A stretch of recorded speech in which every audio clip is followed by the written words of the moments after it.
Viewers, اگلا موضوع ہے ظلم۔ ظلم کا تعلق مظلوم کے احساس سے ہے۔ کسی ظالم کا کوئی عمل اس وقت تک ظلم نہیں کہلائے گا جب تک مظلوم اس عمل سے پریشان نہ ہو۔ دنیا میں ہونے والے بیشتر مظالم مظلوم کی پسند کا حصہ بنا دیے جاتے ہیں۔ بعض اوقات تو مظلوم اس ظلم کو برداشت کرنا اپنے ایمان کا حصہ سمجھ لیتا ہے۔ ظالم کا سب سے بڑا ظلم یہی ہے کہ وہ مظلوم کو ظلم میں رہنے کی تعلیم دے چکا ہوتا ہے۔ امیر بادشاہ غریب رعایا کو تسلیم، صبر اور رضا کی تعلیم دے کر اپنے مال کو محفوظ کرتا ہے۔ غریب کو صبر کی تلقین کرنے والا خود امیر رہنا پسند کرتا ہے۔ ظلم ہوتا رہتا ہے اور کسی کو خبر تو کیا، احساس تک نہیں ہوتا۔ امیر حکمران اپنے بچوں کو انگریزوں کے اسکولوں میں تعلیم دلواتے ہیں اور غریب عوام کو دین کا حوالہ دے کر سمجھایا جاتا ہے کہ ان کے بچے کسی دارالعلوم میں تعلیم حاصل کریں۔ درس نظامی سے فارغ التحصیل ہو کر غریبوں کے بچے کسی مسجد کے امام بن کر اس کے حجرے میں زندگی بسر کرتے ہیں اور امیروں کے بچے افسر بن کر حکومت کرتے ہیں۔ ظلم ہوتا رہتا ہے اور کسی کو محسوس نہیں ہوتا۔ اگر کوئی دانشور اس ظلم کی نشاندہی کرتا ہے تو اسے ملحد و زندیق کہہ کر بدنام کر دیا جاتا ہے۔ تعجب کی بات تو یہ ہے کہ ظلم سہنے والا، ظلم میں رہنے والا خود بھی ظالم کے ساتھ مل کر اس انسان کے خلاف ہو جاتا ہے جو اسے اس پر ہونے والے ظلم کی نشاندہی کرتا ہے۔ ظالم اپنے ظلم کو برقرار رکھنے کے لیے بڑے بڑے روپ دھارتا ہے، کبھی مسیحائی کا روپ، کبھی رہنمائی کا بہروپ، کبھی آشنائی کا انداز، کبھی محبت کا طلسم، کبھی تعریف کرنے والے کی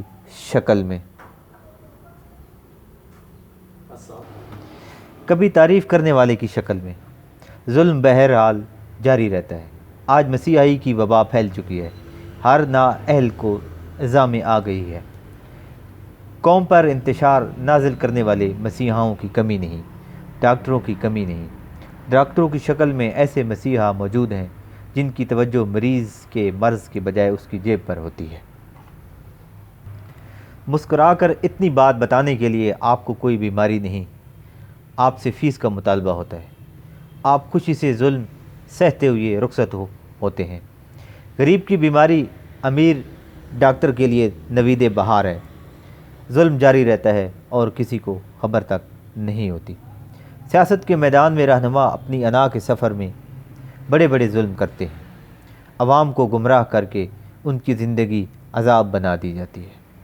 ایک ان پڑھ چھابڑی والے کو سیاست کے میدان کا شاہ سوار ہونے کی غلط فہمی عطا کر دی جاتی ہے۔ وہ بیچارہ ظلم برداشت کرتا ہے اور سمجھتا ہے کہ اسے بین الاقوامی سیاست کا مکمل شعور مل چکا ہے۔ وہ امریکہ مرد آباد کے نعرے لگاتا رہتا ہے اور چھابڑی کو بساط سیاست سمجھتا ہے۔ اس بیچارے پر ظلم ہو چکا ہوتا ہے اور وہ اس سے آگاہ تک نہیں ہوتا۔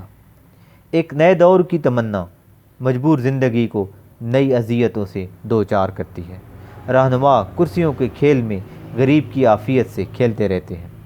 ظلم جاری رہتا ہے اور مظلوم کو احساس تک نہیں ہوتا۔ کچھ علماء دین زندگی کی بے معنویت کو اس حد تک بیان کرتے ہیں کہ محنت، کوشش، مجاہدہ اور صحیح کی لگن چھن جاتی ہے۔ علم کا ظلم سب سے زیادہ ہے۔ عذاب ہے وہ علم جو انسان کے کام نہ آئے۔ ظالم یہ عذاب مسلط کرتا ہے اور مظلوم اسے تعلیم کی ضرورت سمجھ کر قبول کرتا ہے۔ تعلیم حاصل ہوتی ہے اور ضرورت پوری نہیں ہوتی۔ تعلیم کا زیور گلے میں یوں لٹکتا ہے جیسے بیل کے گلے میں گھنٹی۔ وہ گھنٹی کی آواز سنتا ہے، خوش ہوتا ہے اور ظالم کی زمین میں ہل چلاتا ہے۔ وہ خود نہیں جانتا کہ اس کے ساتھ کیا ہو رہا ہے۔ تعلیم ہے تو روزگار کیوں نہیں؟ روزگار تعلیم سے نہیں، تعلقات سے نصیب ہوتا ہے۔ بے معنی تعلیم بد نصیب کا مقدر بن جاتی ہے۔ اس ظلم کی کسی کو خبر نہیں ہوتی۔ بہت خطرناک ظالم زندگی میں دوست بن کر آتا ہے۔ ایسے ظالم سے بچنا بہت مشکل ہے۔ جس کے پاس محبت کی تلوار ہو وہ معصوم دلوں کو محبت کے دام میں گرفتار کرتا ہے، ان سے کام لیتا ہے، کام نکالتا ہے، اور پھر ایک نامعلوم موڑ پر انہیں حوادث زمانہ کے حوالے کر کے شیطان کی طرح مسکراتا ہوا رخصت ہو جاتا ہے۔ ایسے ظالم کے لیے بد دعا بھی نہیں کی جا سکتی۔ وہ اپنا تھا، اپنا بنا ہوا تھا، اس کے پرانے خطوط ابھی محفوظ ہوتے ہیں، اور وہ ہر اخلاق کے قوانین کو بالائے طاق رکھتا ہوا جھٹک کر چلا جاتا ہے۔ ہم جس کی تعریف کر چکے ہوں اس کے ظلم کا بیان کس منہ سے کریں؟ بس ظلم ہو گیا، لیکن مظلوم ہمیشہ کے لیے خاموش رہ گیا۔ دراصل کسی شے سے اس کی فطرت کے خلاف کام لینا ظلم ہے۔ جو شے جس کام کے لیے تخلیق کی گئی ہے اس سے وہی کام لینا چاہیے، اس کے برعکس ظلم ہے۔ کسی انسان سے اس کے مزاج کے خلاف کام لینا ظلم ہے، جبر ہے۔ اس سے انسان کے اندر ایک حبس کی کیفیت پیدا ہوتی ہے، اس پر جمود طاری ہو جاتا ہے، اور پھر یہ جمود اندر ہی اندر لاوے کی طرح کھولتا ہے، پھر کسی نامعلوم لمحے میں ابل کر لاوا باہر آ جاتا ہے اور ہر شے کو اپنی لپیٹ میں لیتا ہوا تباہ کر دیتا ہے۔ مظلوم کی خاموشی ظالم کی عبرت کی ابتدا ہے۔ خاموش مظلوم خاموش طوفان کی طرح بڑا خطرناک ہوتا ہے۔ کسی انسان سے اس کے معاوضے سے زیادہ کام لینے کا نام بھی ظلم ہے۔ معاوضہ دینے والے کی ہستی کے مطابق ہونا ضروری ہے۔ سب سے بڑا ظلم کسی کی محنت کو رائیگاں کرنا ہے۔ کسی انسان میں وسوسہ پیدا کرنا بھی ظلم ہے۔ قوم کو تذبذب میں گرفتار کرنا ظلم عظیم ہے۔ کسی راہی کو سفر کے دوران اس کی مسافرت سے بیزار کرنا ظلم ہے۔